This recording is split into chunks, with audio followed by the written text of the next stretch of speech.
ආයුවල මම හැමෝටම මම හිතන්නේ මම වැහෙන්නේ නැති හැමෝටම හරි එමන අද දවසේ වැඩ ආරම්භ කරමු.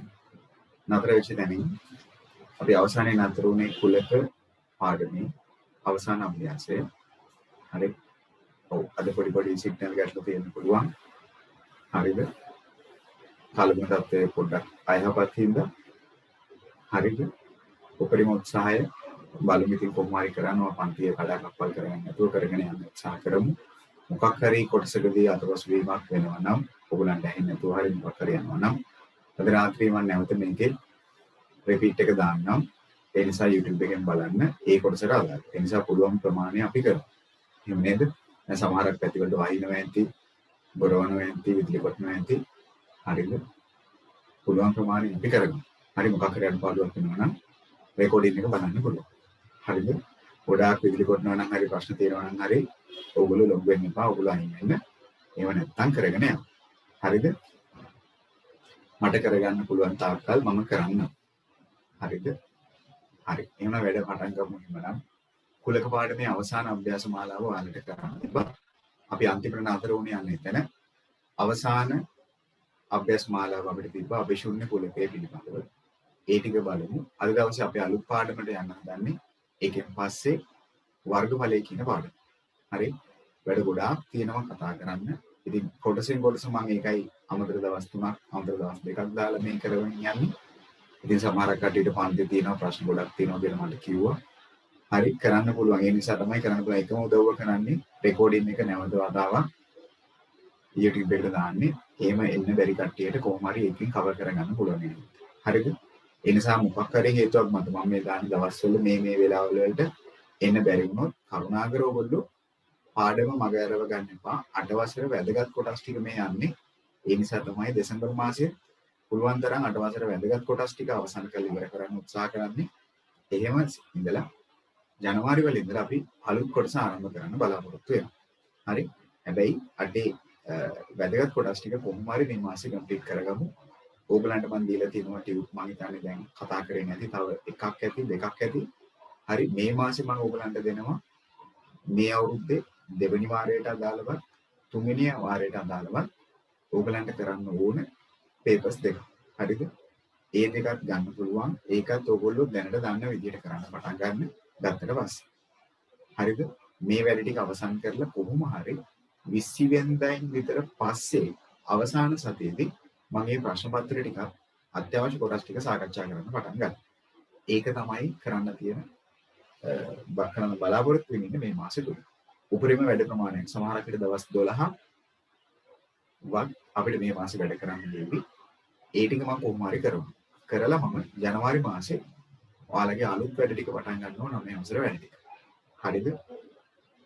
ටිකක් කරදරයක් වෙන්නේ ගණන් සමහරක් විට එපා වෙන්නේ මාව එපා වෙන්නේ. කමක් නැහැ. මගේ යුතුයකම මම ඒ ටික වැදගත් කොටස් ටික අවසන් කරලා දෙන එක. මොකද ඕගොල්ලෝ 9 වසරට යද්දී හිස්තැනක් තියෙන්න බෑ 8 වසරේ සමහරක් කොටස් වල. ඒ ටික වැදගත්. හරි? 9 දී අල්ලගන්න පුළුවන් කොටස් මම වැඩි කතා කරන්න යන්නේ. ඒක කෙලිම 9 දී පටන් ගන්නවා. හැබැයි 8 දී තියෙන මූලික දැනුම තියාගෙන අපි 9ට යන්න ඕනේ. හරිද? ප්ලෑන් එක 9 වසර වැඩ ජනවාරි පළමු සතියේ පටන් ගන්න එක. හරි සමහරක් කටිය මගෙන් ඇහුවා අපි 9 වසර වැඩ පටන් ගන්න නැද්ද දෙසැම්බර් වල? සාමාන්‍ය සම්ප්‍රදාය දෙසැම්බර් පළවෙනි සතියේ 9 වසර වැඩ පටන් ගන්න එක තමයි. හැබැයි ඉතින් ඒ වෙනකොට අපි වාර 3ක වැඩ ඉවර කරලා ටර්ම් ටෙස්ට් 3ක් කරලා ඉවර වෙලා ඔක්කොම වැඩ නොවැම්බර් මාසෙදී අවසන් වෙලයි තියෙන්නේ. එතකොට මට දෙසැම්බර් වල පටන් ගන්න පුළුවන්. නමුත් දැන් මේ අවුරුද්ද සම්පූර්ණයෙන් කඩාකප්පල් උන දැන් අද හෙට අනිද්දා තවත් මේ අවුරුද්දෙන් ඕන තවත් වැදගත් සුලියක් යනවලු. හරිද? ඒතර මේ අවුරුද්ද සම්පූර්ණයෙන් ඉවරයි. හරිද? මොනවා වගේ වෙයිද දන්නේ ඊළඟ දවස් දෙක. හරි data connection ප්‍රශ්න තියෙන පුළුවන් ඊළඟ දවස් දෙකේ සමහරක් විතර. හරි ඒ නිසා කරන්න පුළුවන් සීමාවේ අපි වැඩක් කරගමු. මේ අවුරුද්දේ අඩු වෙලා තිබ්බේ සුලියක් විතරයි. ඔන්න ඒ සුලිය ඔන්න දැන් එනවා. හරි ඒතකොට මේ අවුරුද්දම හරිම ෂෝක් අවුරුද්දක් වෙලා තියෙනවා. 2020 අවුරුද්ද. හරි ඕගලන්ටත් මටත් හැමෝටම. හරිද? බලපිටි කරන්න පුළුවන් වෙලාවේ වැඩක් කරගන්න. හරිද? හරි එහෙනම් අපි කුලක වැඩේ ආරම්භ කරමු. අවසාන අභ්‍යාස මාලාවේ අපිට තියෙන කතා කරන්න 19 3. මම 19 දෙකේ වැදගත් ප්‍රශ්නේ කතා කරා දෙවෙනි සහ තුන්වෙනි ප්‍රශ්නේ ලොකු ගැටලුවක් නෑ. ඒක අපිට කැමති විදිහකට හදාගන්න තිබ්බේ අවයව ගාන 4ක් වූ කුලකයක්. ඒ සමානයි අර අන්තිම ප්‍රශ්න දෙක. ඒ කියන්නේ 19 දෙකේ අවසාන ප්‍රශ්න දෙකේදී අපිට කැමති විදිහට කුලක දෙකක් ලියාගන්න තිබ්බේ. ඒකයි මම ඒක ගැන වැඩි කතා කරේ නැත්තේ. 19 3 යමු බලන්න. ඒකේ මුලින්ම කියනවා පහත සඳහන් එකේ කුලකය අභිශුන්‍ය කුලකයක් වන බව හෝ නොවන බව ලියා දක්වන්න. හරිද? එහෙමනම් රෝමාංක 1 19.3 රෝමාංක 1 19.3 රෝමාංක 1 මොකද ඔයාලගේ අදහස? අභිශුන්‍ය වෙනවද නැද්ද? P කියන කුලකේ පහට අඩු පහේ ධන ගුණාකාර. ඒ කියන්නේ පහේ ධන ගුණාකාර කියන්නේ 5 10 15 වෙනි. එතකොට පහට වඩා අඩු පහේ ධන ගුණාකාර තියෙනවා. පහට වඩා අඩු. ඔව්. එහෙනම් මේක අභිශුන්‍ය කුලකයක් වෙන බව හෝ නොවන බව. එහෙමනම් පහට වඩා අඩු පහේ ධන ගුණාකාර එකක්වත් නැහැ. එහෙනම් අමීෂ මේක අභිශුන්‍ය කුලකයක් වේ. අභිශුන්‍ය කුලකයක් වේ. ඇයි ඉතින් අවයව එකක්වත් නැහැනේ. ඒතකොට අවයව එකක්වත් නැහැ කියන්නේ එහෙමනම් ඒක අභිශුන්‍ය කුලකයක් තමයි. අභිශුන්‍ය කුලකයක් කියන්නේ අවයව කිසිවක් නොමැති කුලකයකට. එහෙමනම් රෝමාංක 1 අභිශුන්‍ය කුලකයක් වේ. හරි නේද? අභිශුන්‍ය කුලකයක් නොවේ නෙවෙයි. අභිශුන්‍ය කුලකයක් වේ. හරි මම හිතනවා මේ කතාව ලියලා ඇති කියලා. අභිශුන්‍ය කුලකයක් වේ. මොකද එක අවයවයක්වත් නොමැති හින්දා. හරි රෝමාංක 2 Q බිඳුවේ සිට 10 තෙක් පූර්ණ සංඛ්‍යා. මොකද කියන්නේ? බිඳුවේ ඉඳලා 10 තෙක් පූර්ණ සංඛ්‍යා නැද්ද? හරිද? ඔව්. ඒක ගැටලුවක් නෑ. අභිශුන්‍ය කුලකයක් වේ කියන එක සංකේතාත්මකව ලියන්න පුළුවන්. හිස්සංගල වරහන් දාලා ලියන්න පුළුවන්. එහෙනම් ඕකේ අවයව තියෙනවා. එහෙනම් අභිශුන්‍ය කුලකයක් නොවේ. අභිශුන්‍ය කුලකයක් නොවේ. අභිශුන්‍ය කුලකයක් නොවේ. ඒයි අපි එහෙම කියන්නේ අභිශුන්‍ය කුලකයක් වෙන්නේ නැත්තේ ඇයි? අවයව තියෙනවනේ.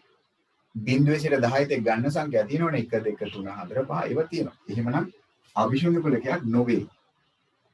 රෝමාංක 3 1ක් 3ක් අතර ඔත්තේ සංඛ්‍යා. තියෙනවා 2යි 3යි අතර ඔත්තේ සංඛ්‍යා දෙක විතරයිනේ තියෙන්නේ. දෙක කියන්නේ ඔත්තේ සංඛ්‍යාවක් නෙවෙයිනේ. එහෙමනම් ඒක අභිශුන්‍ය කුලකයක් තමයි. අවයව එකක්වත් නැහැනේ. එහෙනම් අභිශුන්‍ය කුලකයක් වේ. අභිශුන්‍ය කුලකයක් වේ. ඒක අභිශුන්‍යයි තමයි. රෝමාංක 4 S කියලා කුලකයක් තියෙනවලු 41242. ඔය කියන සංඛ්‍යාවේ ඉලක්කම් තියෙනවනේ ඉතින් 4 තියෙනවා 1 තියෙනවා 2 තියෙනවා අවයව 3ක් තියෙනවා. එහෙනම් ඒක අභිශුන්‍ය කුලකයක් වෙන්නේ කොහොමද? ඒක අභිශුන්‍ය නොවේ. එහෙනම් අභිශුන්‍ය කුලකයක් නොවේ. අභිශුන්‍ය කුලකයක් නොවේ. රෝමාංක 5 දෙදුන්නේ වර්ණ කියලා අවයව නැද්ද? තියෙනවනේ උනතරම. හරි. අවයව 7ක්ම තියෙනවා. වර්ණ 7ක්ම තියෙනවා. එහෙනම් ඒකත් අභිශුන්‍ය කුලකයක් නොවේ. අභිශුන්‍ය කුලකයක් නොවේ. අභිශුන්‍ය කුලකයක් නොවේ. අවයව තියෙන හින්දා. රෝමාංක 6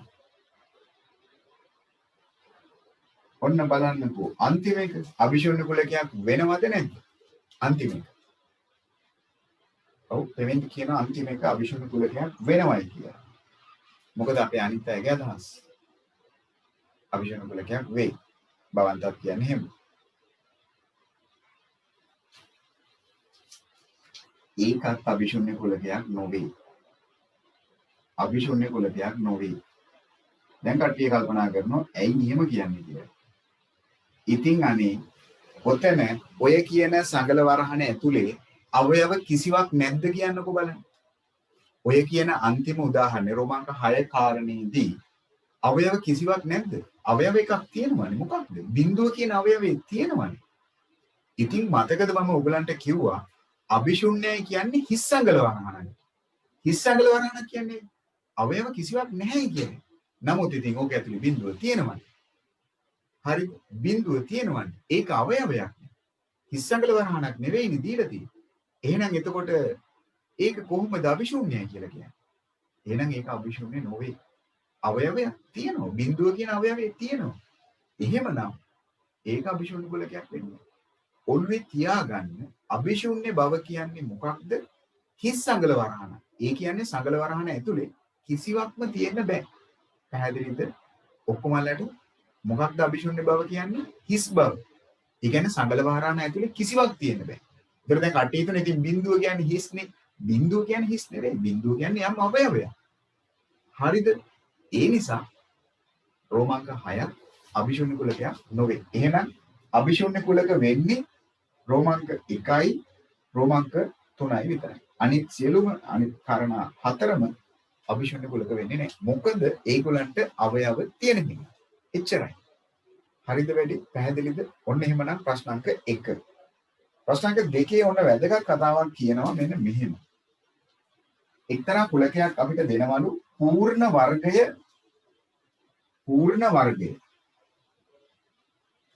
වර්ගය ඍණ එකක් වෙන සංඛ්‍යා. මොකද ඔයගොල්ලෝ කියන්නේ? මේ කියන කුලකය පූර්ණ වර්ගයේ ඍණ එකක් වෙන සංඛ්‍යා කියන කුලකය. ඔව්. පූර්ණ වර්ගයේ ඍණ එකක් කියන ඍණ එකක් වන සංඛ්‍යා කුලකය අභිශූන්‍ය කුලකයක් වේවිද නොවේවි? අභිශූන්‍ය කුලකයක් වේවිද නොවේවි? අභිශූන්‍ය කුලකයක් වේවිද නොවේවි? ඒක අභිශූන්‍ය කුලකයක් වේ. අභිශූන්‍ය කුලකයක් වේ. අභිශූන්‍ය කුලකයක් වේ. ඔව් විමුක්ති කල්පනා කරන ඇති එහෙම වෙන්නේ කොහොමද කියලා. හරිද? අභිශූන්‍ය කුලකයක් නොවේ කියලා තමයි විමුක්ති කියන්නේ. මේක අභිශූන්‍ය කුලකයක් වේ. ඇයි? අපිට තියෙනවද කියන්නකෝ බලන්න. පූර්ණ වර්ගයේ ඍණ එකක් වෙන සංඛ්‍යා. පූර්ණ වර්ගයේ ඒ කියන්නේ යම් සංඛ්‍යාවක දෙකේ බලය. වර්ගයක් කිව්ව මතකද? දෙකේ බලය. ඉතින් එකේ දෙවෙනි බලය මොකක්ද? එකේ දෙවෙනි බලය කියන්නේ 1යි. දෙකේ දෙවෙනි බලය කියන්නේ කීයද? 4යි. දැන් කට්ටිය කල්පනා කරනවා පූර්ණ වර්ගයේ ඍණ එකක් වෙන්න බැරිද? ඇයි ඉතින් ඍණ එකේ වර්ගයෙන් එනවනේ කියන්නේ. ළමයි ඍණ එකේ වර්ගයෙන් කීයද එන්නේ? ඍණ එකේ වර්ගයෙන් කීයද එන්නේ? ඍණ එකේ වර්ගයෙන් කීයද එන්නේ? පුළුවන් නම් කියන්නකෝ බලන්න. ඔව් සියුම්‍ය අදහසක් දෙනවා. හොඳයි. ඍණ එකේ වර්ගයෙන් එන්නේ කීයද? ඒ කියන්නේ ඍණ එක වතාවක් ඍණ එක කියන්නේ. සුබෝධ මොකද හිතන්නේ? ඍණ එකේ වර්ගයෙන් ඔෂාර මොකක් කියවිද එහෙමනම්? ඍණ එකේ වර්ගය මොකක්ද අපිට? ඔව් පෙමින්දිගේ අදහසක් තියෙනවා ඍණ දෙකක් එනවා කියලා. ඔව් එහෙමද? අපි බලමු පෙමින්දි කියන කතාව හරිද කියලා. අපි ඔක විහිදුවා ලියා ගමුකෝ. ඍණ එකේ වර්ගය කියන්නේ පෙමින්දි මොකක්ද? ඍණ එක වතාවක් ඍණ එක නේද? ඍණ එක වතාවක් ඍණ එක නේද? ඉතින් අනේ අපි ගුණ කරලා බලමුකෝ. ඔව් පබානිගේ වෙනත් අදහසක් තියෙනවා. නෙලිත්ගේ වෙනත් අදහසක් තියෙනවා. නෙලිත් කියනවා ධන 2යි කියලා. පබානිත් කියනවා ධන 2යි කියලා. ඔව්ද? ඔව් දැන් නෙලිත් හරි පාරට ඇවිල්ලා තියෙනවා නංගි කියලා දෙන්නේ නැති සමහරක් වෙට. මොකද හිතන්නේ? ඔව් පෙමින්දිත් හිතනවා ධන 2ක් කියලා. ඔව් මම දන්නවා අනිවාර්යෙන් අපේ ළමයි ටික කියනවා. හරි මේ බබාලත් එක්ක මම ඉස්සරහට වැඩ කරන්න ඕනේ. මට දැන් ඒව කල්පනා වෙනවා. කොහොමද මේ බබාලත් එක්ක මම වැඩ කරන්නේ කියලා. ඔව් ආපහු සැරයක් වැඩි කරනවා බලන්න එක්වරක් එක කීයද කියලා. ආපහු වැඩි කරනවා බලන්න. ඔව් එක්වරක් එක කීයද? එක්වරක් එක 2යි. එහෙමද? එක්වරක් එක 1යි. එක්වරක් එක 1යි. මොන එකයිද? ඍණයි ගුණ කරොත් මොකක්ද වෙන්නේ? ධන 1යි. එහෙනම් පිළිතුර ධන 1යි. පිළිතුර ධන 1යි. ගුණ කරන්නනේ තියෙන්නේ. එක්වරක් එක 1යි. ඒන්නේ මොකක්ද? ධන 1ක් කියන එක. උත්තරේ මොකක්ද? ධන 1ක් කියන එක. හරිද? එතකොට අපිට මොන සංඛ්‍යාව? අපි ධන සංඛ්‍යාවක් ගත්තත්, අපි ඍණ සංඛ්‍යාවක් ගත්තත් වර්ග කළොත් පූර්ණ වර්ගය ගත්තොත් අනිවාර්යයෙන්ම පිළිතුරේ ලකුණ මොකක්ද එන්න ඕන? ධනද ඍණද? ධනද ඍණද? මොකද හිතන්නේ? ඕනෑම සංඛ්‍යාවක් ධන වූවත් ඍණ වූවත් වර්ගයක් කරොත් අවසාන පිළිතුර මොකක්ද එන්නේ අපිට? අනිවාර්යයෙන්ම ධන. එහෙමනම් කවදාවත් පූර්ණ වර්ගයේ ඍණ වෙන්න පුළුවන්. පූර්ණ වර්ග සංඛ්‍යාව ඍණ වෙන්න පුළුවන්. කිසි විටකක් බෑ. ඒක අනිවාර්යෙන් ධන වෙන්න ඕන. ඒ නිසා අනිවාර්යෙන් මේ කියන කුලකයේ ඇතුලේ අවයව කිසිවක් පිහිටන්නේ නැති. අවයව කිසිවක් පිහිටන්නේ නැති නිසා අනිවාර්යෙන් ඒක මොන කුලකයක්ද? අභිශුන්‍ය කුලකයක් තමයි. ඒ නිසායි මම අභිශුන්‍ය කුලකයක් කිව්වේ. තරුවක් දාලා අවසානයේ යටින් මෙන්න මෙහෙම ලියා ගන්න. මෙන්න මෙහෙම තරුවක් දාලා ලියා ගන්න.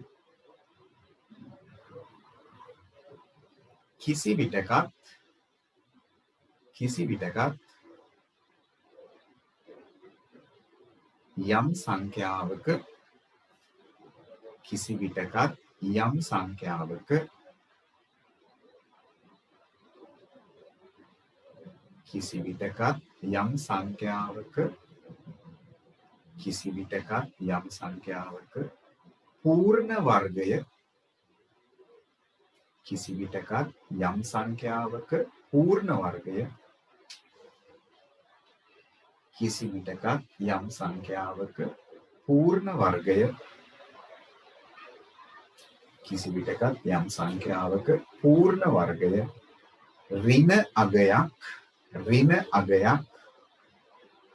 අගයක් ලැබිය නොහැක. කිසි විටකත් යම් සංඛ්‍යාවක පූර්ණ වර්ගය ඍණ අගයක් ලැබිය නොහැක.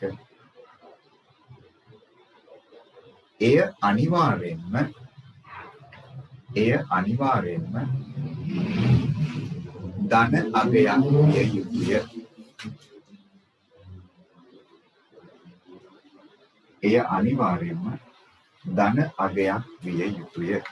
මෙන්න මේ උදාහරණ තුන දාගන්නකො. හරිද? දැන් අපේ කට්ටියට එක්වරක් එක දෙකක් ආපු විදිය තේරුණානේ. හරි, එක්වරක් එක දෙකක් ආපු විදියයි වැරදි කියන එක තේරුණානේ. එක්වරක් එක එන්න ඕනේ කීයද? එකක් වෙන්න ඕන. හරි, කවදාවත් එක්වරක් එක දෙකයි කියලා කියන්නේ පායි. හරිද? එක්වරක් එක එකම තමයි. එකයි එකයි එකතු කරොත් නම් ඔන්න දුනිති දෙකක් එන්න ඕන. ඒක හරි. හැබැයි එකයි ගුණ කරොත් කවදාවත් දෙකක් එන්න විදියක් නැහැ. හරිද පෙමින්දි? බබානි වැඩේ පැහැදිලිද? ඇයි ඒක එහෙම උනේ කියලා? හරි. ඔන්න එහෙනම් කුලක සම්බන්ධයෙන් තිබ්බ කාරණා ටික අවසන්. හරි. කුලකයන්ටදී අපි මූලිකව මේ අවුරුද්දේ කතා කරේ පොඩි දේවල් ටිකක් සංකේත පිළිබඳව. අවයවයක් වේ අවයවයක් නෙවෙයි කියන කාරණේ. ඒත් එක්කම අපි කතා කරා කුලකයක් සතු අවයව ගණන කොහොමද ප්‍රකාශ කරන්නේ? සිම්පල් n කියන සංකේතයෙන්. හරි. අවසාන වශයෙන් කතා කරා කුලක වර්ගයක් අභිශුන්‍ය කුලක කියලා. ඒ කියන්නේ හිස් අඟල වර්ග. අවයව කිසිවක් නොමැති කුලක පිළිබඳ. ඒක තමයි කුලක පාඩම. සම්බන්ධ වීමට බැරි වුණා නම් කරුණාකර පසුගිය පාඩම් ටික බලන්න. ඒකට අදාළව කුලක පාඩම තෝරගෙන බලන්න. අභ්‍යාස ටික කරන්න. ලොකු දෙයක් නැහැ. ඒක කරන්න පුළුවන් පාඩමක්. හරි. අලුත් වැඩේට යමුද? ඉවරද වැඩේ? මේ අර ඍණ එකේ වර්ගයේ ධන එකක් කියන විත්තිය, එකේ වර්ගයේ ධන එකක් කියන විත්තිය දාගන්න. හරිද? මම හෝම්වර්ක් එකට මිශ්‍ර අභ්‍යාසය කරන්න කිව්වද? මට මතක නැහැ. මම කිව්වද? මිශ්‍ර අභ්‍යාසය කරන්න ටිකක් හදන්න කිව්වද? නෑ, ඒක මම කිව්වේ නෑ. හරි. ඒක අවශ්‍ය නැත දැනට. ඔයගොල්ලෝ කරාට කමක් නැත කරන්න. මම ඒක සාකච්ඡාවට දැන් ගන්නෙ නෑ. මාතෘකාව ලියමු නම් අපේ ඊළඟ වැදගත් පාඩම අටේ විකල යුතු වර්ගඵලය. මාතෘකාව වර්ගඵලය. හරි. රෝෂන් එක WhatsApp group එකට දාලා මේ WhatsApp නම්බර එක මැසේජ් එකක් දාලා තියන්න. ඒතර මම කරන්න. හරිද? WhatsApp එකේ මැසේජ් එකක් දාලා තියන්න. ඒතර මම ඒක කරලා තියන්න. මතක් කරන්න මට. හරි. හරි. මාතෘකාව එහෙමනම් වර්ගඵලයේ මේ කියන පාඩමේදී අපි ඉගෙන ගන්නවා වර්ගඵලයේ පිළිබඳව අලුත් තල රූපයක් පිළිබඳව මේ අවුරුද්ද. අපි දැනටත් වර්ගඵලය ගැන ඉගෙනගෙන තියෙනවා. ගිය අවුරුද්දේ 6 දී 7 දී 8 දී අපි ඉගෙන ගන්නවා තවත් අලුත් තල රූපයක් සහ මේ අවුරුද්දේදී අපි ඉගෙන ගන්නවා ඝන වස්තු දෙකක් සම්බන්ධයෙන් කොහොමද වර්ගඵලය හොයන්නේ කියලා. හරි. ඝන වස්තු දෙකක් සම්බන්ධ. හරි. මාතෘකාව ප්‍රධාන මාතෘකාව වර්ගඵලය.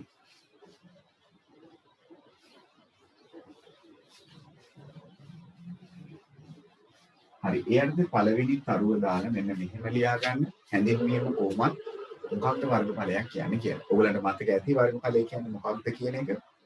හරි. ඒ වුණාට කමක් නැහැ. හැඳින්වීම කරලා ඉන්න. ලියා ගමු මෙහෙම පළවෙනි තරුව. වර්ගඵලය යටතේ මුලින්ම.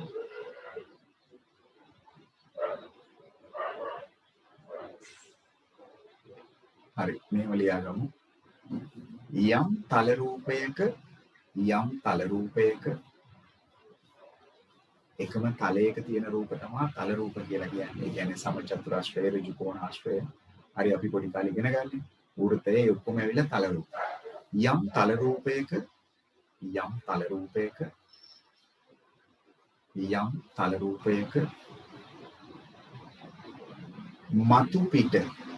තල රූපයක මතු පිට කියන්නේ උඩින් තියෙන කොටස. මතු පිට අපිට ස්පර්ශ කරන්න පුළුවන් කොටස. යම් තල රූපයක මතු පිට පෘෂ්ඨයේ ඒ කියන්නේ මුහුණත කියන එක යම් තල රූපයක මතු පිට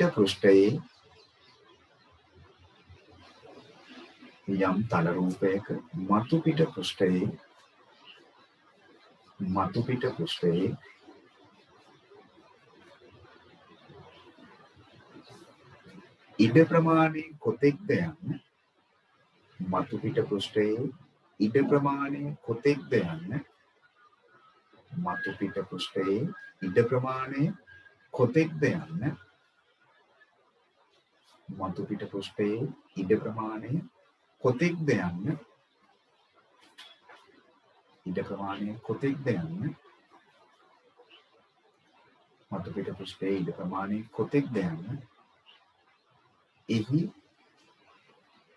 මතු පිට පෘෂ්ඨයේ ඉඩ ප්‍රමාණය කොතෙක්ද යන්න එහි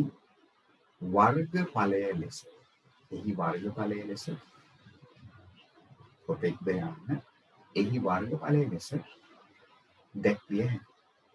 මතු පිට ඉඩ ප්‍රමාණය කොච්චරද? ඒක තමයි වර්ගඵලය කියලා කියන්නේ. හරි. ඊළඟට අපි දැනට දන්න තල රූප දෙකක් තියෙනවා. පළවෙනි කෙනා තමයි සමචතුරාශ්‍රය. ඕගොල්ලෝ කොහොමද දැනටමත් දන්නේ? මෙයා ගැන ඕගොල්ලෝ දැනටමත් දන්නේ. සමචතුරාශ්‍රය කියන්නේ කවුද කියලා. හරි. සමචතුරාශ්‍රයක තියෙන විශේෂත්වය පාද සියල්ල දිගින් සමානයි. කෝණ සියල්ල විශාලත්වය අතින් එකිනෙකට සමානයි. සියලුම කෝණ ඍජු කෝණ වෙනවා. එහෙමනම් අපි කොහොමද ළමයි සමචතුරාශ්‍රයක වර්ගඵලය හෙව්වේ? මතකද කාට හරි සමචතුරාශ්‍රයක වර්ගඵලය කොහොමද ගත්තේ කියලා? මම හිතන්නකෝ පැත්තක දිග x කියලා. එහෙනම් මේ පැත්ත x නම් මේ පැත්ත දිගත් x. එහෙනම් මේ මතු පිට ස්පර්ශ කරන්න පුළුවන්. මෙන්න මේ මතු පිට ස්පර්ශ කරන්න පුළුවන් ඉඩ ප්‍රමාණය කොහොමද අපි ගත්තේ? වර්ගඵලය හෙව්වේ කොහොමද? මේව නම් ඉතින් මතක තියෙන්න ඕනේ. දැන් මගෙත් එක 6 ඉඳලා වැඩ කරන මිනිස්සු මේක ඇතුලේ ඉන්නවා. මොකද කියන්නේ? කොහොමද වර්ගඵලය ගත්තේ? ඔව්. දිග ගුණ කිරීම පළල. පැත්තක දිග ගුණ කිරීම පැත්තක පළල. ඒකනේ කරන්න ඕනේ. එහෙනම් දිග ගුණ කිරීම පළල. මේක තමයි අපි වර්ගඵලය කියලා කියන්නේ. එහෙමනේ. එහෙනම් පැත්තක දිග x පළල වෙන්නේ x. එහෙනම් x ගුණ කිරීම x. දැන් මම කැමතියි දුනිතකින් අහන්න මොකක්ද එහෙමනම් උත්තරේ කියලා. ඔව් දුනිතිය අපිට ලස්සන උත්තරයක් කියාවි කියලා මට හිතෙනවා. ඔව් දුනිතිය කියාවේ මොකද දුනිතිය හිතන්නේ x ගුණ කිරීම x. ඔව් මට අවශ්‍ය උත්තරේ සුබෝධක පැත්තෙන් උත්තාව. සුබෝධ පන්සල මට වැදගත් උත්තරයක් කිව්වා. තාම දුනිතියගේ උත්තරේ නැත. හොඳයි මම බලාපොරොත්තු වෙච්ච උත්තරේ දුනිතියගේ පැත්තෙන් උත්තාව. ගම්බුලි ඒක නෙවෙයි. හොඳයි භවන්තත් මම බලාපොරොත්තු වෙච්ච උත්තරයක් කිව්වා. විමුක්ති වෙනම උත්තරයක් කියනවා. පවන් මම බලාපොරොත්තු වෙච්ච උත්තරේ කිව්වා. හරි. ඔන්න මම බලාපොරොත්තු වෙච්ච උත්තරේ ඔයගොල්ලෝ මෙන්න මේ උත්තරේ කියාවේ කියන එක. මොකක්ද? මෙන්න මේ උත්තරේ ඔයගොල්ලෝ මට කියාවේ කියන එක.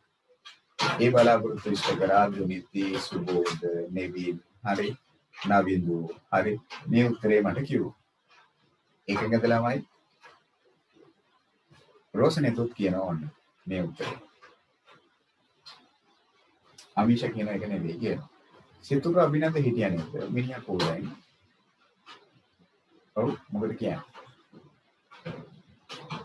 ඔව් රණදීප් කිව්වේ ඒකම තමයි. හරි හැබැයි චමිතු කියනවා මේක නෙවෙයි උත්තරේ. මේක වෙන්නේ කොහොමද උත්තරේ? මේ ඇවිල්ලා x එකතු කිරීම x.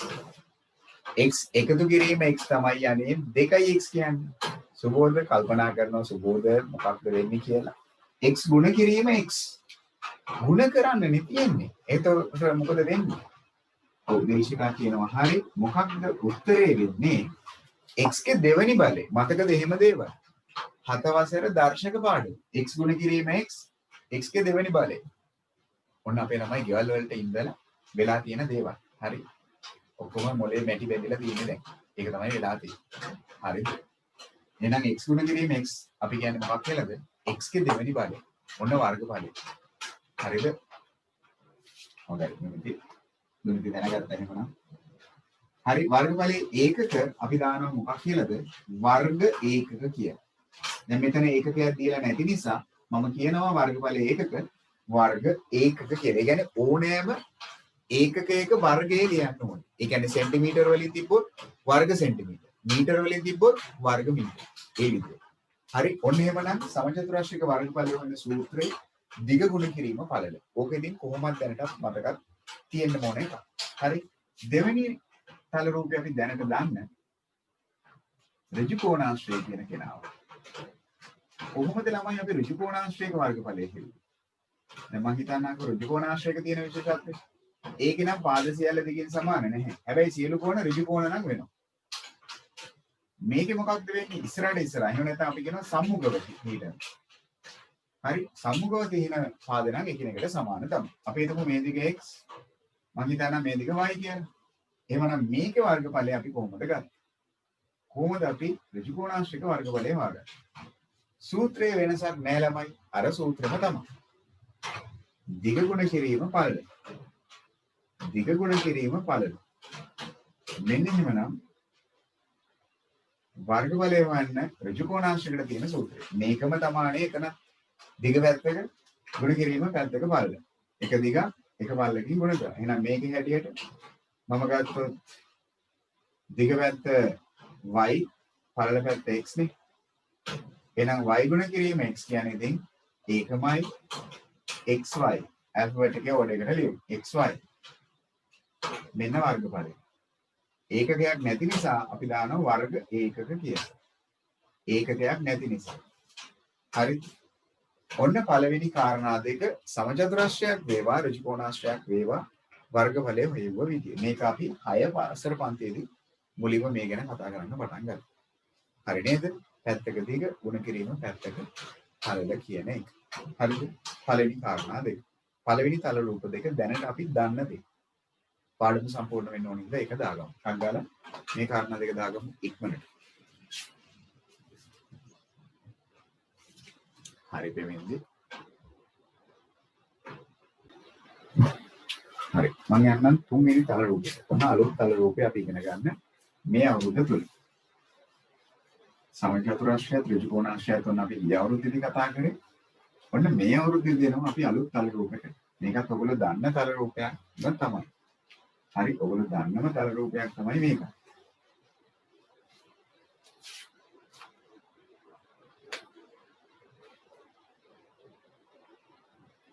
තුන්වෙනි කෙනා තමයි ත්‍රිකෝණය කියන එක. හැබැයි දැන් සමචතුරාශ්‍රයක් ඍජු කෝණාශ්‍රයක් වගේ නෙවෙයි. ත්‍රිකෝණාකාර ගොඩක් තියෙනවා. පාදවල හැඩය අනුව, කෝණවල හැඩය අනුව ත්‍රිකෝණාකාර ගොඩක් තියෙනවා. අපිට මේ පාඩමේදී වැදගත් වෙන්නේ කෝණවල හැඩය අනුව. හරි. මුලින්ම අපි ගත්තොත් කෝණවල හැඩය අනුව ත්‍රිකෝණයක් සුළු කෝණී ත්‍රිකෝණ. ඇයි මේකට සුළු කෝණී ත්‍රිකෝණ කියන්නේ? සියලුම කෝණ සුළු කෝණ වෙන හින්දා. අංශක 90ට වඩා අඩු වෙන හින්දා අපි ඒවලට කියව සුළු කෝණී ත්‍රිකෝණයක් කියලා. ඒතර මේ ත්‍රිකෝණික වර්ගඵලය කොහොමද හොයන්නේ? ඒ සඳහා අපිට ගොඩනගලා දීලා තියෙනවා සූත්‍රය. ඒක අපිට දැන් මතක තියාගන්න සිද්ධ වෙනවා. ත්‍රිකෝණික වර්ගඵලය හොයනවනම් අපිට වැදගත් වෙනවා ත්‍රිකෝණයේ ශීර්ෂයක් ගත්තොත්, මුල්ලක් ගත්තොත්. මුළු තුනක් තියෙනවනේ. මේ ශීර්ෂ තුනෙන් මොකක් හරි එක ශීර්ෂයක ඉඳලා ඊට ඉදිරියෙන් තියෙන, ඊට ඉස්සරහින් තියෙන, ඒකට අපි කියනවා සම්මුඛව කියලා. හරි යම් ශීර්ෂයක සිට ඊට ඉදිරියෙන් තියෙන පාදයක ඇඳ ගන්න ඕනේ අපි ලම්බකයක්. ලම්බකයක්. අපිට දීලා තියෙන්න ඕනේ ලම්බකයක්. ඒ ලම්බකයේ දුර, ඒ ලම්බකයට අදාළ දුර අපි හඳුන්වනවා ලම්බ දුර කියලා. ලම්බකයක් කියලා කියන්නේ ඍජු රේඛාවක්. එහෙම නැත්නම් හරි කෙලින් ඉරක් කියන එක. ලම්බකයයි කියලා කියන එකේ අදහස ඊට ඉදිරියේ තියෙන පාදයක් ශීර්ෂයේ ඉඳලා අදින පාදයක් අතර පිහිටි කෝණය අංශක කීයක් වෙන්න ඕනේ කියන එකද අංශක 90ක් වෙන්න ඕනේ. මෙන්න ලම්බකය. මම ඒක h වලින් ගත්තොත් මේ h කියලා අදහස් කරන්නේ මොකක්ද? ලම්බ දුර. එහෙම නැත්නම් ලම්බ උස කියන එක. ලම්බ උස කියන එක. ඔන්න විශේෂ නමක් ආවා අපිට ත්‍රිකෝණයේ එක් ශීර්ෂයක සිට ඊට ඉදිරියෙන් ඇති පාදයට අඳින ඍජු රේඛාව. ඒ රේඛාවේ උස අපි හඳුන්වනවා මොන උස කියලාද? ලම්බ උස කියලා. එතකොට මම ඔයගලගෙන් අහුවොත් මේ කියන ත්‍රිකෝණය ගත්තොත් මේ කියන ත්‍රිකෝණෙට ලම්බ උසවල් කීයක් අඳින්න පුළුවන්? ලම්බ උසවල් කීයක් අඳින්න පුළුවන්? පුළුවන් නම් දෙන්නකෝ උත්තරයක් බලන්න. ලම්බ උසවල් කීයක් අඳින්න පුළුවන්? හොඳයි. කට්ටියට වැඩේ පැහැදිලි වුණා. ඕගොල්ලෝ හිතනවාද මේක විතරයි මට අඳින්න පුළුවන් ලම්බ උස කියලා? නැහැ. ඕගොල්ලෝ හොඳට කල්පනා කරලා බැලුවොත් එක ලම්බ උසක් විතරක් නෙවෙයි මට අඳින්න පුළුවන්. මේෙන්ද මේ කියන ශීර්ෂයේ ඉඳලානේ. මම මේක A කියලා ගත්තොත් A කියන ශීර්ෂයේ ඉඳලානේ ওই ලම්බකේ ගත්තේ. ඊට ඉස්සරහින් තියෙන පාදයට ඇඳ කෙටිතම දුර. ඒක තමයි ලම්බ දුර. ඕක විතරක් නෙවෙයි තමයි. අපිට ඕන B මුල්ලේ ඉඳලා මෙතන ඉඳලා මේ ඉස්සරහා තියෙන පාදේ AC නේ. AC කියන පාදයට ඕන ලම්බකයක් අඳින්නත් පුළුවන්. ඕනනම් C කියන මුල්ලේ ඉඳලා මෙතන ඉඳලා මෙතනටත් ඕන අපිට ඕන ලම්බකයක් අඳින්න පුළුවන්. හැබැයි ඕගොල්ලෝ හිතන්න එපා මේ ලම්බ උසයි මේ පැත්තට තියෙන ලම්බ උසයි සමාන වේවි කියලා. එහෙම වෙන්නේ නැහැ. මේ ලම්බ උස වෙනස් වෙන්න පුළුවන්. මේක තව එකක් වෙන්න පුළුවන්. මේක තව එකක් වෙන්න පුළුවන්. ලම්බ උස වල එකිනෙකට වෙනස් වෙන්න පුළුවන්. ඒක අනිවාර්යෙන් සමාන වෙනවයි කියලා කියන්න බෑ. හරිද? ඒත් එක්ක මොන දැන් මම ලම්බ උස කියන්නේ මොකක්ද කියලා ලම්බකය කියන්නේ මොකක්ද කියලා පැහැදිලි කරා. ත්‍රිකෝණයේ පිහිටි එක් ශීර්ෂයක සිට ඊට ඉදිරියෙන් තියෙන පාදයට අඳින කෙටිතම දුර. ඒක තමයි ලම්බ උස. එහෙම නැත්නම් ලම්බ දුර කියලා අපි හඳුන්වනවා. එතකොට මෙන්න මේ කියන ලම්බකයට හිටගෙන ඉන්න උදව් කරන කෙනා. එහෙම නැත්නම් මේ ලම්බකය වෙල හිටගන්නේ BC කියන පාදෙනේ. වෙනම විදිහකින් මම පැහැදිලි කරොත් මේ කියන ලම්බකයට හිටගෙන ඉන්න උදව් කරන කෙනා. BC පාදෙනේ මේ ගානේ හැටියට. එහෙනම් මෙන්න මේ කියන BC පාදෙට මම අපි ඒක සංකේතවත් කරමු සිම්පල් A වලින්. ඒකටත් අපි විශේෂ නමක් කියනවා. ඒ හිටගෙන ඉන්න උදව් කරන කෙනා. එයාට අපි කියනවා මොකක් කියලාද? ආධාරකය කියලා. එයාට අපි කියනවා මොකක් කියලාද? ආධාරකය කියලා. ආධාරකය. ආධාරකය කියන්නේ ආධාර කරන කෙනා. ලම්බකයට හිටගන්න ආධාර කරන කෙනා. එයා තමයි අපි ආධාරකය වෙන්නේ. එහෙනම් මේ වගේ ත්‍රිකෝණයක් ගත්තොත් මේ කියන ත්‍රිකෝණයේ වර්ගඵලය සඳහා වැදගත් වූ පාද දෙක තමයි ඔන්න ඕක. එකක් තමයි ලම්බ උස කියන එක. අනික තමයි එයා හිටගෙන ඉන්න පාදේ. ආධාරක පාදේ. ඔය කාරණා දෙක තමයි ත්‍රිකෝණික වර්ගඵලය හොයන්න අපිට අවශ්‍ය වෙන්නේ. හරි එහෙනම් ත්‍රිකෝණික වර්ගඵලය හොයන සූත්‍රය මෙන්න මෙහෙමයි. ත්‍රිකෝණික වර්ගඵලය හොයන්න නම්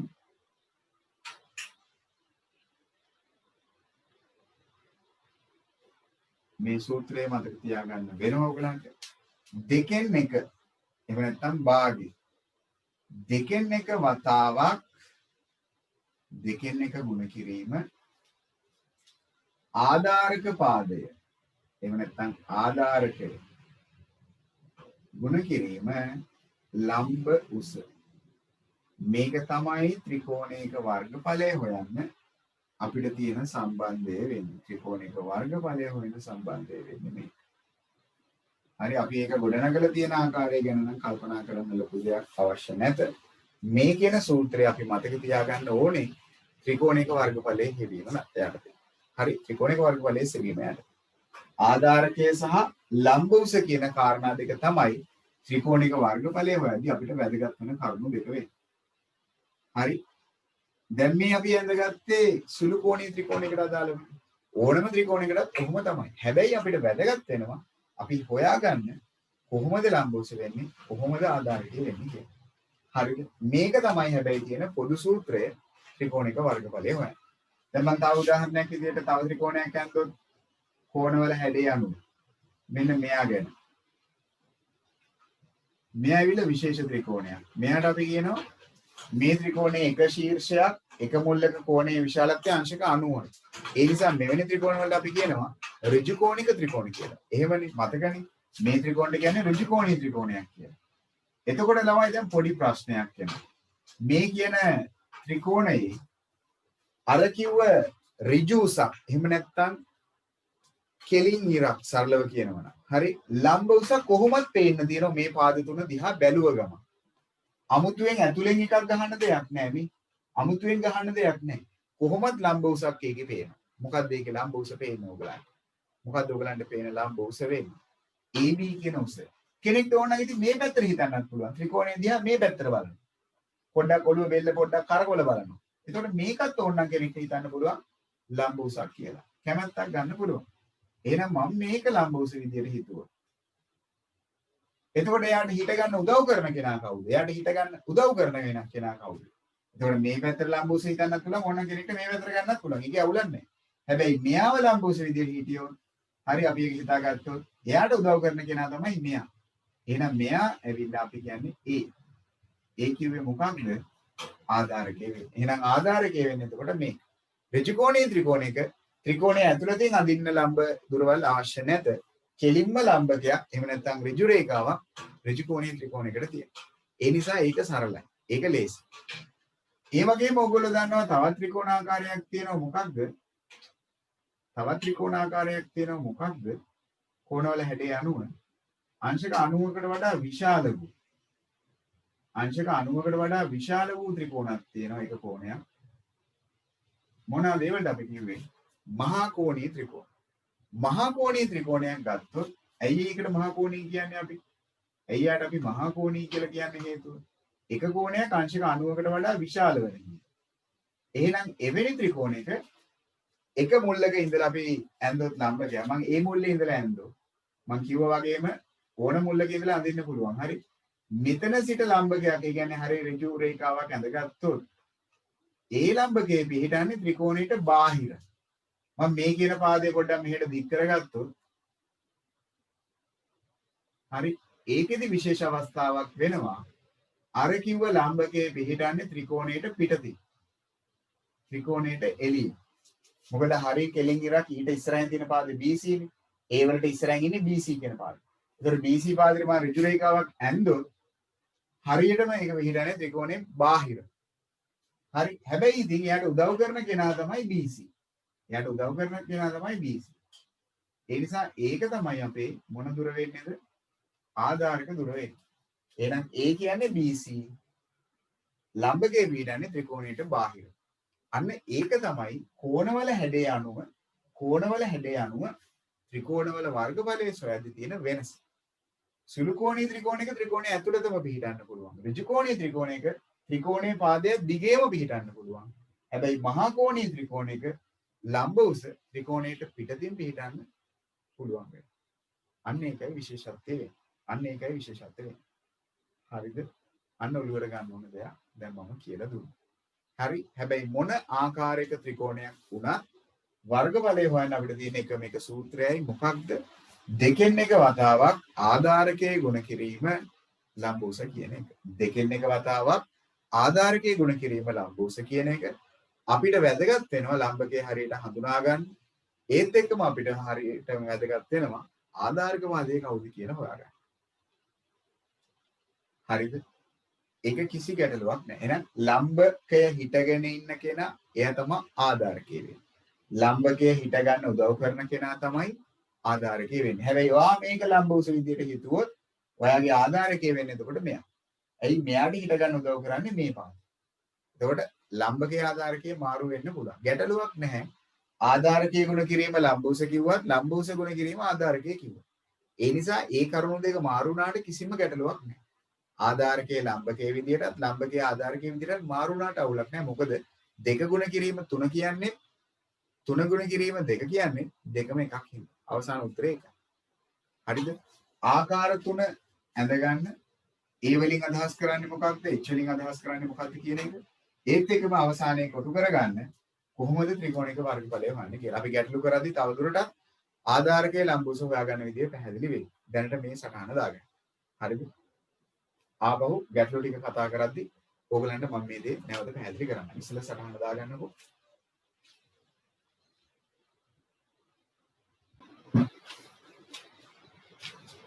හරි. මම දැන් පැහැදිලි කරන්නම් කොහොමද ඇත්තටම ත්‍රිකෝණික වර්ගඵලය ගන්නෙ. සහ තවදුරටත් ඔයගලන්ට තේරෙයිදී ආධාරකයේ සහ ලම්බෝස කොහොමද අපි හරියට තොරතුරු ඇස්පෙන් බලාගන්නේ කියලා. හරි. හරි.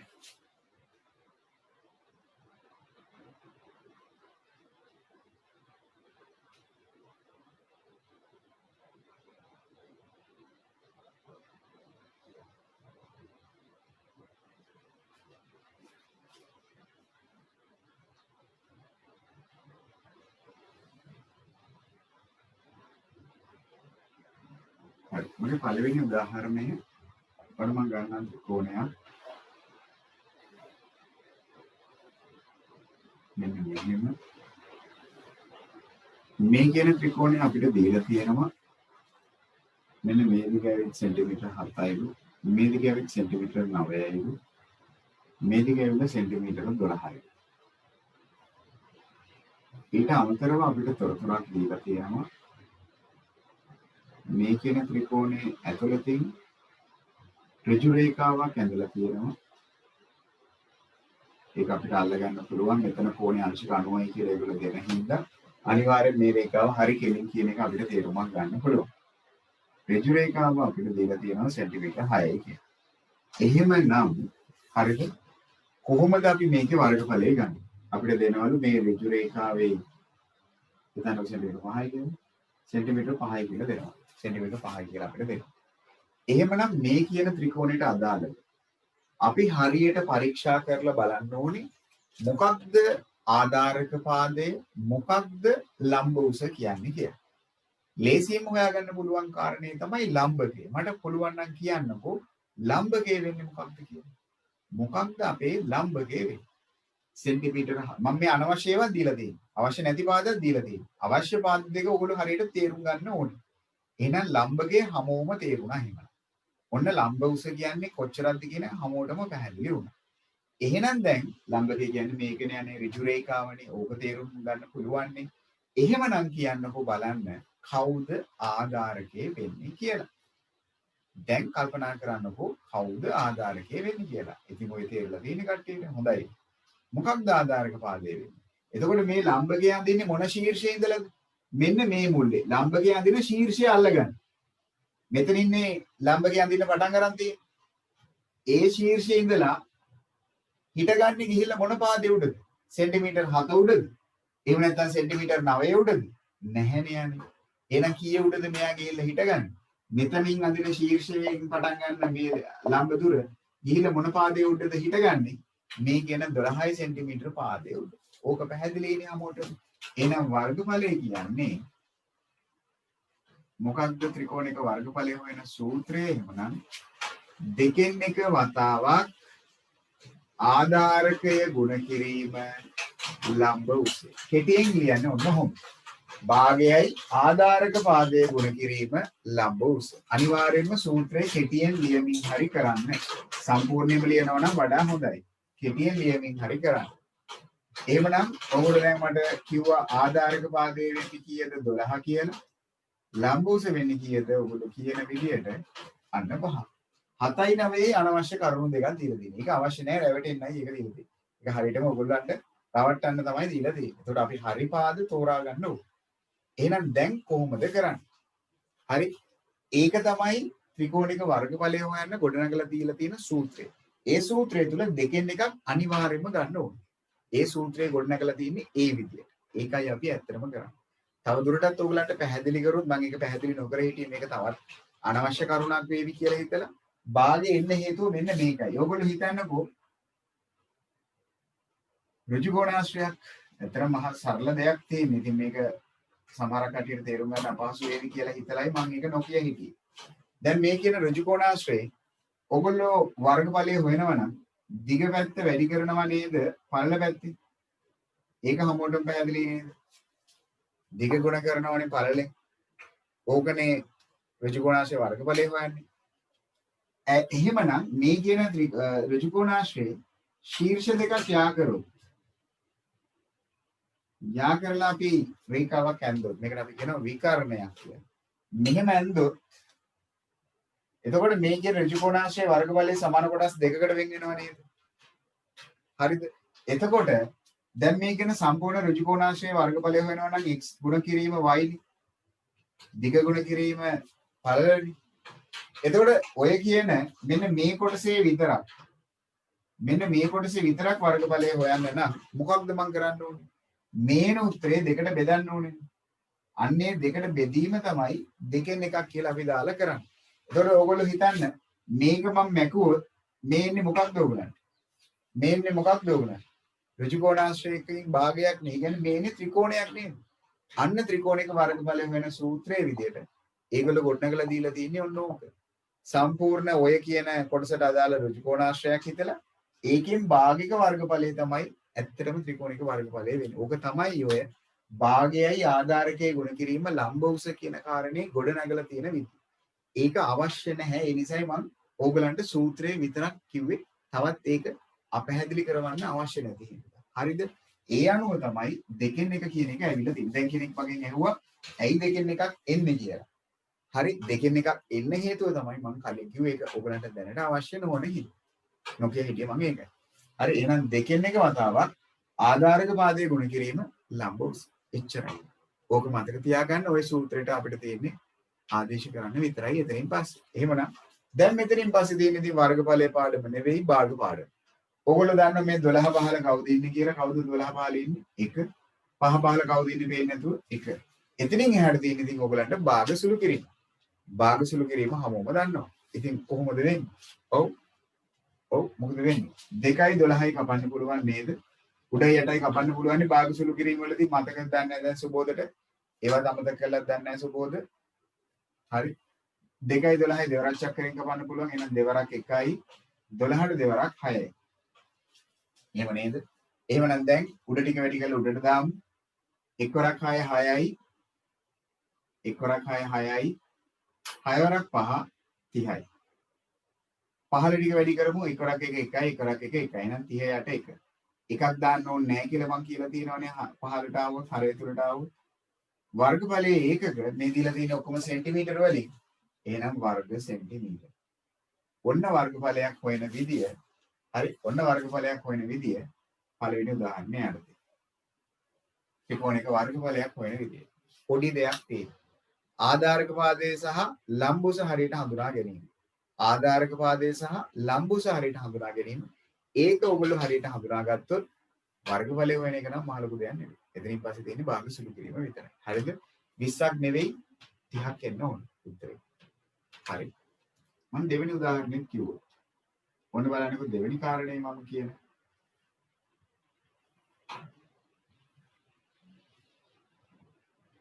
හරි. තව එකක් ඔන්න අපිට කියනවලු. උදාහරණයක් විදිහට තවත් ත්‍රිකෝණයක් දෙනවා. ඒක ඇවිල්ලා හැබැයි ඍජු කෝණීය ත්‍රිකෝණයක්. මේ දිග 3යිලු, මේ දිග ඇවිත් 4යිලු, මේ දිග ඇවිල්ලා 5යිලු. හරි. දැන් ඕගොල්ලෝ හරියට හඳුනා ගන්න ඕනේ මේකේ වර්ගඵලය හොයන්න කලින් කවුද මේකේ ආධාරකයේ, කවුද මේකේ ලම්බෝස විදියට ගන්න ඕනේ කියලා. පොදු සූත්‍රයක් නේ වර්ගඵලය හොයන්න කොහොමද? භාගයයි ආධාරකයේ ගුණ කිරීම ලම්බෝස. හරි. එහෙමනම් ඕගොල්ලෝ මට කල්පනා කරලා දෙන්න අදහසක් බලන්න. කවුද මේකේ අපි ලම්බකයේ විදියට තෝරා ගන්න? කවුද මේකේ ලම්බෝස විදියට තෝරා ගන්න? ඒ කියන්නේ ඍජු රේඛාවක් ඔයගලන්ට පේන්න ඕන. හරි. කෙනෙක් කියනවා ලම්බෝස විදියට තෝරා ගන්නලු මේ ශීර්ෂයේ ඉඳලා අදින මෙන්න මේ කියන ඍජු රේඛාව. ඒ කියන්නේ සෙන්ටිමීටර් 3. හරි. අවුලක් නැහැ. එහෙනම් එයාට හිට ගන්න උදව් කරන කෙනා. ඒ කියන්නේ ආධාරක පාදයේ වෙන්නේ කවුද? එයාට හිට ගන්න උදව් කරන කෙනා. එයාගේ ඉස්සරහින් ඉන්න කෙනා තමයි එයාට හිට ගන්න උදව් කරන්නේ. කවුද වෙන්නේ? එහෙනම් සෙන්ටිමීටර් 4. මේක දීලා තියෙන්නේ අපිව අමාරුවේ දාන්න තමයි. ඒක තෝරාගත්තොත් ඉතින් ඔක්කොම ඉවරයි.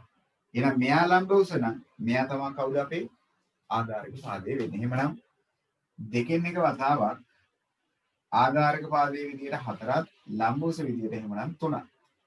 කලින් වගේමයි ඕනනම් එකක් පහලින් දාගන්නත් පුළුවන් නැතුව කරන්නත් පුළුවන් ඉතින්. හොඳේ. 2යි 4යි කපන්න පුළුවන් දෙවරක් චක්‍රයෙන් 1යි දෙවරක් චක්‍රයෙන් 2යි. එහෙනම් දෙවරක් 3 වෙන්නේ කීයද? 6ක් කියලා එවි. එහෙමනම් ඔන්න වර්ගඵලය වර්ග සෙන්ටිමීටර කොච්චරක් එවිද? වර්ග සෙන්ටිමීටර 6ක් කියලා එවි. ඔන්න දෙවෙනි උදාහරණය අපි ඍජු කෝණීය ත්‍රිකෝණය ආශ්‍රයෙන් ඍජුකෝණී ත්‍රිකෝණයක් ආශ්‍රය. පැහැදිලිද? ඔන්න පළවෙනි කරුණු දෙක. වැදගත් වෙන්නේ ත්‍රිකෝණයේ වර්ගඵලය හොයද්දී ඕගොල්ලෝ හරියට ආධාරකය හඳුනා ගන්නවද? ඕගොල්ලෝ හරියට ලම්බෝස හඳුනා ගන්නවද කියන එක. එච්චරයි මට දැන් කියන්න අවශ්‍ය. එතනින් පස්සේ ඉතින් වර්ගඵලය වෙන සූත්‍රයට ආදේශ කරා. එතනින් පස්සේ භාග සුළු කිරීමක් කරා. ඔය උදාහරණ දෙක පැහැදිලි වෙන කට්ටියට. හරි. මේ දෙක දාමු ඉක්මනට. මම තව කියලා දෙන්නම් තව උදාහරණයක්. හරි. ඊළඟ උදාහරණයට ගියොත්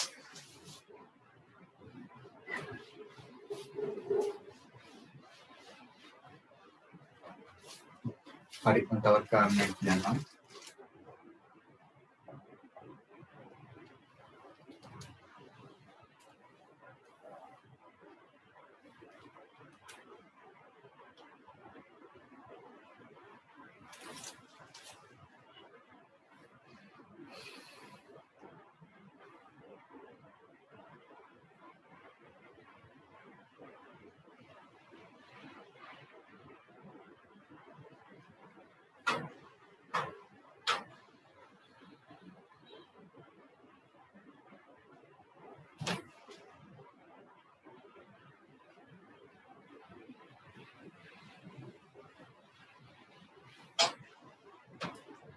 හරි. අපි මේ ත්‍රිකෝණය ගත්තොත් මේ දීලා තියෙන තොරතුරු වලට අනුව හරි මේ දීලා තියෙන තොරතුරු වලට අනුව මොකක්ද මේකේ ආධාරක පාදය වෙන්නේ මොකක්ද මේකේ ලම්බෝස මුලින්ම ලම්බෝස කියමුකෝ බලන්න මොකක් වේවිද මේකේ ලම්බෝස මේ කියන ත්‍රිකෝණයේ වර්ගඵලය හොයන්නයි ඕන මම ඒක අඳුරු කරන්නම්කෝ මෙන්න මේ අඳුරු කරපු ත්‍රිකෝණයේ වර්ගඵලය හොයන්නයි ඕන එහෙනම් මේ අඳුරු කරපු ත්‍රිකෝණයේ වර්ගඵලය ගන්න මේ කියන අඳුරු කරපු ත්‍රිකෝණයේ වර්ගඵලය ගන්න මොකද කරන්නේ අඳුරු කරපු ත්‍රිකෝණයේ වර්ගඵලය ගන්න ලම්බෝස වෙන්නේ අන්න හරිය එක ශීර්ෂයක් දීලා තියෙනවා එක ශීර්ෂයක ඉඳලා ඍජු රේඛාවක් ඔන්න ඇඳලා තියෙනවා. ඒක ගන්න පුළුවන්. නේද? ඔව්. එහෙමනම් ලම්බෝස ඒක නම් ආධාරක පාදය වෙන්නේ කවුද? කවුද ආධාරක පාදය? මෙතන මම පෙන්නලා තියෙන්නේ 8ක්. මෙතන මම පෙන්නලා තියෙන්නේ 3ක්. ඔව්. ගොඩක් කට්ටිය කියනවා 11 කියලා. අන්න දැන් අපිට පැටලෙන තැන. නැත ළමයි නෑ අන්න දැන් හොඳට අහගන්න 11 කියන්නේ වැරදි උත්තරයක් ආධාරක පාදේ වෙන්නේ ළමයි 8 ත්‍රිකෝණයට අදාළව තියෙන්නේ මෙච්චරයිනේ අමීෂා ත්‍රිකෝණයට අදාළව තියෙන්නේ මේ ටික විතරයි මේක තමයි ත්‍රිකෝණයට අදාළව තියෙන ආධාරක පාද ඕගොල්ලෝ 11 ගත්තොත් මෙතන ඉඳලා මෙතනටම තියෙනවනේ තේරුණාද මෙතන ඉඳලා මෙතනටම තියෙනවා එතකොට ඕගොල්ලෝ ගන්නේ මොන ත්‍රිකෝණේ වර්ගඵලයේද දන්නවද? එතකොට ඕගොල්ලෝ ගන්නේ මේ සම්පූර්ණ ලොකු ත්‍රිකෝණෙම. මෙන්න මේ කියන ලොකු ත්‍රිකෝණෙම වර්ගඵලය තමයි 11 ගත්තොත් ඒ. අපිට ඕනේ මේ කරපු අඳුරු කරපු කෑල්ලට විතරයි. ඒකේ ආධාරක පාදය වෙන්නේ මේ දිග විතරයි. 8 විතරයි. ලම්බ උස 7යි ආධාරක පාදය වෙන්නේ 8යි. අමතක කරන්න එපා කවදාවත් මේ මුළු දිගම ගන්නතොත් ඒක නම් වැරදි. ඒ වැඩේ වැරදි. එතකොට ඕගලන්ට එන්නේ මෙතන ඉඳලා මේ සම්පූර්ණ ත්‍රිකෝණයටම අදාළ මේ මුළු ලොකු ත්‍රිකෝණයට අදාළ වර්ගඵල. එහෙනම් ආධාරක පාදය වෙන්නේ 8 විතරයි. එහෙනම් අපි මේකේ වර්ගඵලය ගත්තොත් එහෙනම් මේකේ වර්ගඵලයෙන් වෙන සම්බන්ධය වෙන්නේ දෙකෙන් එක වතාවක් ආධාරක පාදයේ ගුණ කිරීම ලම්බ උස. එහෙමනම් දෙකෙන් එකයි ඔයගොල්ලෝ කිව්වා ආධාරක පාදයේ එහෙමනම් 8 ලම්බ උස වෙන්නේ 7. ලම්බ උස වෙන්නේ 7. හරි නේද? දැන් ඒක ඔළුවේ තියෙන්න ඕනේ. හරිද අමීෂා? එහෙනම් 2ට 1යි 8ට 2 කොටවල් 4යි. මේ 8 යට 1නේ තියෙන්නේ. එහෙමනම් උඩ ටික වැඩි කරොත් 4 වරක් 7 28යි. පහලින් එන්නේ 1. ඒක දාන්න අවශ්‍ය නැහැ. දැම්මත් කමක් නැහැ. ඒක අයින් කරන්න හැබැයි. ඔන්න පිළිතුර එහෙමනම් 4 වරක් 7 අපිට 28ක් කියයි. හරිද? ඔන්න එහෙමනම් අපේ තුන්වෙනි උදාහරණය. ඔන්න ඒ වර්ගඵලය අපිට 28ක් කියයි. ඔන්න මේ කියන ත්‍රිකෝණයට අදාළව. සම්පූර්ණ දිගම ගත්තොත් ඒ එන්නේ මේ ලොකු ඍජුකෝණී ත්‍රිකෝණයට අදාළව ආධාරක පාදයේ කියලා. එතකොට එන්නේ 11 ගත්තොත් සම්පූර්ණ ලොකු ත්‍රිකෝණ. ඒ කියන්නේ මේ පොඩි එකයි මේ පොඩි එකයි දෙකම එකතු වුණාම හැදෙනවනේ ලොකු ත්‍රිකෝණය. අන්න ඒ කියන ත්‍රිකෝණයේ වර්ගඵලයයි සම්පූර්ණ එකම ගත්තොත් එයි. හරිද? හිතමු තව උදාහරණයක් මෙහෙම.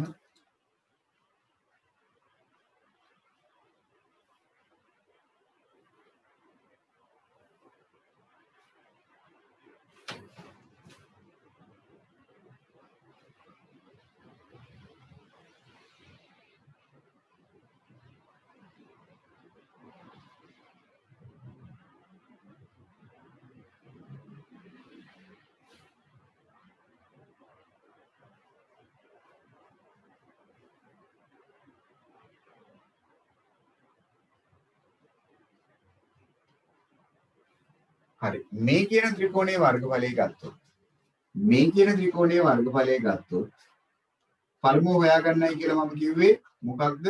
ලම්බකයේ කවුද කියලා හොයාගන්න. කවුද ලම්බකයේ වෙන්නේ? ඔව් ලම්බකයේ වෙන්නේ 11. දැන් අපි කට්ටිය කල්පනා කරලා කියනකො එහෙනම් ආධාරක වාදයේ වෙන්නේ කොච්චරද කියලා. ලම්බකයේ 11 කියන එක හරි. ගොඩක් කට්ටිය ඒ උත්තරේ දුන්නා. එතකොට ආධාරක වාදයේ වෙන්නේ ඒ ලම්බකයට හිට ගන්න උදව් කරන්නේ කවුද? 19ද 18ද එහෙම නැත්නම් 15ද. අර හිට ගන්න උදව් කරන කෙනා කිව්වම ඔයගලන්ට ඔළුවට එනවා අනිවාර්යයෙන්. ඔව් හිට ගන්න උදව් කරන කෙනා කවුද? ඔව් අශානි 19 නෙවෙයි. මෙයා 19 කිසිම උදව්වක් දෙන්නේ නැහැ නේ මෙයාට හිට ගන්න. මෙතන ශීර්ෂයෙන් පටන් අරගෙන ලම්බකේ ඇඳලා තියෙන්නේ. ඒතර මෙතන ඉඳලා මෙන්න මේ පාදෙට ගිහිල්ලා තමයි මෙතන තමයි අංශක 90 ලම්බක බව ඇති වෙලා තියෙන්නේ. එතකොට 19 වෙන්න බෑ නේද? ඔව් කිය දෙන්න ඕනේ. මෙතන ඉඳලා මේ ඉදිරියෙන් තියෙන පාදෙන්නේ ලම්බකේ අඳින්නේ. ඒතර හිට ගන්න උදව් කරන්නේ කවුද? අන්න 15. දැන් තේරෙන්නේ නැති. 19 ගත්තොත් මෙයා උඩ හිට ගන්න නැහැ නේ. මේ පාදේ උඩ කවුද හිට ගන්නවද? නෑ. 18 උඩ කවුරුත් හිට ගන්නවද? නෑ. කවුරුත් හිට ගන්නෑ. හිට ගන්නේ 15 කියන පාදේ උඩ මේ. මෙතන මෙතන ලම්බකේ වැදිලා තියෙන්නේ. එහෙමනම් ආධාරක පාදයේ 15. එහෙනම් වර්ගඵලයේ හෙව්වොත් එහෙමනම් වර්ගඵලයේ සමානයි දෙකෙන් එක වතාවක් ආධාරක පාදයේ ගුණ කිරීම ලම්බ උස. ඔන්න දැන් විශේෂ අවස්ථාවක් තියෙනවා. හොඳට බලා ගන්න. ඕගොල්ලෝ කිව්ව විදිහට ආධාරක පාදයේ 15 ලම්බ උස වෙන්නේ කවුද? 11. දැන් මොකද වෙන්නේ? දැන් අපේ කට්ටිය මොකද කියන්නේ? කවුරුත් කැපෙයිද බලන්න. 2යි 15යි 1 2යි 11යි කවුරුත් කැපෙනවද? කවුරුත්ම කැපෙන්නේ නැහැ ළම. එතකොට මොකද ඉතින් කරන්නේ? කැපෙන්නේ නැහැ නේ කවුරු. එහෙනම් ඉතින් තියෙන උඩ ටික වැඩි කරලා උඩට දාන්න. පල්ලෙහා ටික වැඩි කරලා පල්ලෙහාට දාන්න. එච්චරයි. එහෙනම් ඉක්වරක් 15 15යි 15 සරක් 11. කවුද දාන්නේ එහෙමනම්? 15 සරක් 11. කාටද පුළුවන් ටක් ගාලා වැඩි කරලා කියන්න? විමුක්ති කියන්නලු. ඔව් මොකද්ද 15 සරක් 11 වෙන්නේ? හොඳයි. පවන් වැඩි කරලා තියනවලු. හොඳයි. විමුක්ති කියන 155යි කියලා.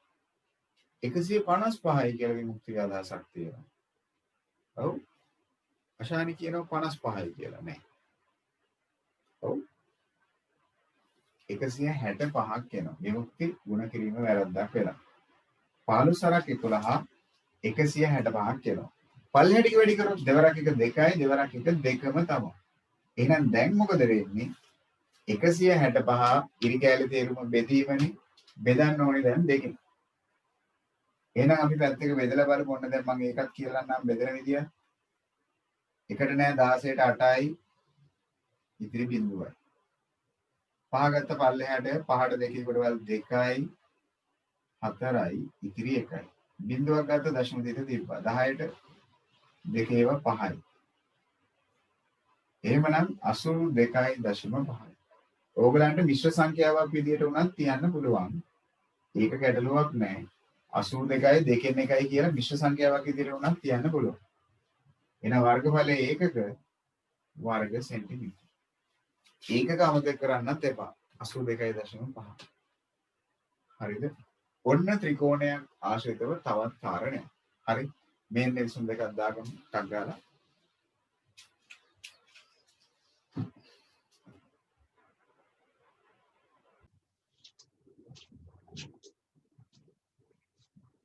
හරි. බලමු අපි තව කාරණයක් තෝරනවා. හරි නේද අපි කට්ටිය?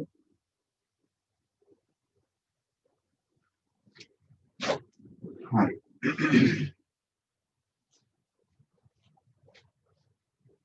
හරි. ඔයගලන්ට අවස්ථාවක් දෙන්නම් බලන්න. හදන්න බලන්න.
හරි ටක් ගාලා හදමු බලන්න ඕන තුනක් තියෙනවා.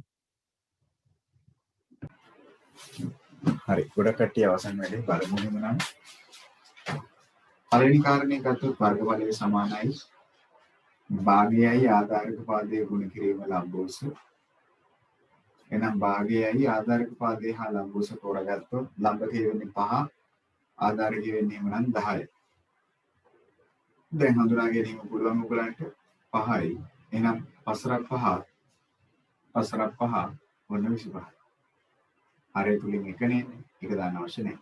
මෙන්න පළවෙනි කාරණේ මම හිතන බහුතරයක් ඒ උත්තරය අරගෙන තියෙනවා. ඒකේ අරුබුදයක් නැත.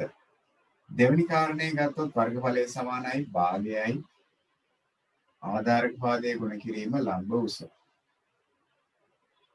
එහෙමනම් දෙකෙන් එක වතාවක් තෝරාගත්තොත් ලම්බකයේ ඉස්සල්ලාම මේකේ එක්ක මේ පැත්තට ගන්න පුළුවන්. පහ ගන්න පුළුවන් ඍජු රේඛාව විදිහට. එතකොට ආධාරකය වෙන්නේ මේක. ඕනනම් මේක ගන්න පුළුවන් ලම්බ උස විදිහට. එතකොට ආධාරකය වෙන්නේ 5. ඒක ගැටලුවක් නැහැ මාරු වුණාට 12යි 5යි තමයි තෝරගන්න ඕනේ. එහෙනම් 2ට 1යි 12ට 6යි. එහෙනම් 6 වරක් 5 30යි 15න් එන්නේ 1. ඒක දාන්න අවශ්‍ය නැත. මෙන්න දෙවෙනි කතාව. බලමුකෝ ඒක හරියද කියලා. ඒකත් අවුලක් නැත. එහෙනම් දෙවෙනි එකට එන්නේ වර්ග සෙන්ටිමීටර් 30. ඒකක නිවැරදිව දාලාද බලන්න. චමිතු ඒකක දාලාද බලන්න. විමුක්ති ඒකක හරියට දාලාද බලන්න. හරි. අවසාන කාරණේ මහ කෝණී ත්‍රිකෝණයක් සම්බන්ධයෙන් ඒකේ වර්ගඵලය ගන්නවා නම් භාගයයි ආධාරක පාදයේ ගුණ කිරීම ලම්බ උස. එහෙමනම් දෙකෙන් එකයි. පළමු අපි ලම්බ උස හඳුනා ගත්තොත්. ලම්බ උස වෙන්නේ එහෙමනම් ඍජු රේඛාව සෙන්ටිමීටර් 9. එයාට හිත ගන්න උදව් කරන ආධාරක පාදය වෙන්නේ කවුද? මෙන්න මේ පාදය. මෙන්න මේක දික් කරාම පස්සේ තමයි යෝග හම්බ වෙන්නේ. එහෙනම් එතනදී ලම්බ උස වෙන්නේ 9. ආධාරක පාදයේ වෙන්නේ අමිෂ අරගෙන ඇති 7යි කියලා. අමිෂ ගන්න ඇති 7යි කියලා. ඔව් නේද? විමුක්ති අරන් තියෙන මම හිතන්නේ 7යි කියලා වෙන්නේ. විමුක්ති අරගෙන ඇති 7යි කියලා. එහෙමද? නෑ. අමිෂ අරගෙන නැහැලු එහෙම. ඔව්. අමිෂ කියනවා 5ක්ලු වෙන්නේ. ඔව්. ආධාරක පාදයේ වෙන්නේ 5. ලම්බ උස වෙන්නේ 9. ත්‍රිකෝණයට අඩංගු පාදේ විතරයි. ත්‍රිකෝණය තුල අඩංගු පාදේ විතරයි ගන්නෙ. සම්පූර්ණ එකම නෙවෙයි. එහෙනම් 5යට 1නේ ඉන්නේ කවුරුත් කැපෙන්නේ නැහැ. 9යටත් 1 ඉන්නේ කවුරුත් කැපෙන්නේ නැහැ. එහෙනම් උඩ ටික වැඩි කරොත් 5 9 45යි. පහළ ටික වැඩි කරොත් දෙවරක් 1 2යි දෙවරක් 1 2ම තමයි. එහෙනම් 45 බෙදන්න ඕනේ කීයෙන්ද? අන්න 2. 45 බෙදන්න ඕනේ 2. ඒ අනුව අපිට එනවලු 5ට 2යි 4යි බිඳුවක් ගත දශම තිතක් තියලා 5යි. එහෙනම් 22.5 වර්ගඵලයේ ඒකක වර්ග සෙන්ටිමීටර වෙන්න ඕන. හරිද බලන්නකෝ. පුරම හරි. හොඳයි. ගොඩක් කට්ටිය වැඩේ සාර්ථකයි. අවසාන පිළිතුර 22.5. ඕන කෙනෙක්ට 22යි දෙකෙන් එක කියලා ලියන්න පුළුවන්. ඒකේ කිසි වැරද්දක් නැහැ. ඔන්න අද ආරම්භ කරා අපේ පළවෙනි කොටස. තව කොටස් දෙකක් මේක යටතේ ඉගෙන ගන්න තියෙනවා. දැන් හැබැයි ගණන් හදන්න තමයි තියෙන්නේ. හරි ත්‍රිකෝණයක් සම්බන්ධයෙන් වර්ගඵලයේ සෙවීම දැන් ඔයගොල්ලන්ට පැහැදිලි වෙලා ඇති. හරි. මෙන්න මේ වැඩේ අපි අනිද්දා හම්බ වෙද්දි හෙට නෙවෙයි. අපි දැන් සිකුරාදානේ ඔව්. සිකුරාදා හම්බ වෙද්දි මේ වැඩේ කරලා තියන්න 20.1 අභ්‍යාසයේ පළවෙනි ගානත් දෙවෙනි ගානත් හදලා තියන්න. පළවෙනි ගානයි දෙවෙනි ගානයි හදලා තියන්න. පුළුවන් නම් තුන්වෙනි ගාන පටන් ගන්න. පළවෙනි ගානයි දෙවෙනි ගානයි අනිවාර්යෙන් ඉවර කරලා තියන්න. ඔව්. ඒක තමයි මම මුලින් ඉඳලම කිව්වේ ආධාරකයයි ලම්බ උසයි උස මාරු වුණාට කිසිම ගැටලුවක් නැහැ. ආධාරකයයි ලම්බ උසයි මාරු වුණාට කිසි අවුලක් නැහැ. හරි? හොඳයි. එහෙනම් අදට වැඩේ නතර කරන්නම්. හම්බෙමු එහෙනම් සිකුරාද මේ වෙලාවට මෙන්න. හරි? ආයුබෝවන් ඔක්කොමලට පරිස්සමෙන් ඉන්න එහෙනම් එළියට බහයිලියට යන්න එපා. හරිද? සුළු සුළුඟක් යනවා. හවුනොත් ඔක්කොමලව. හරි? ඒ නිසා පරිස්සමෙන් ඉන්න ගෙදරට වෙලා ගොඩක් සන්නේ ඔක්කොමලට. හරි.